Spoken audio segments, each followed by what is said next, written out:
আমার নিজের হাতে লাগানো লাউ গাছ। দেখো কত লাউ ধরেছে গাছে। দেখো কোনো সার ছাড়াই, কোনো কীটনাশক ছাড়াই বাড়িতে আমি লাউ গাছ লাগিয়েছি। কত লাউ ধরেছে গাছে।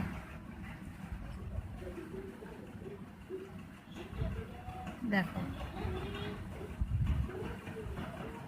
আমি তোমাদেরকে আরও দেখাবো। বাড়িতে আমি কুমড়ো গাছ লাগিয়েছি, কাঁকরোল গাছ লাগিয়েছি, লঙ্কা গাছ লাগিয়েছি, সব আমার নিজের হাতে লাগানো গাছ।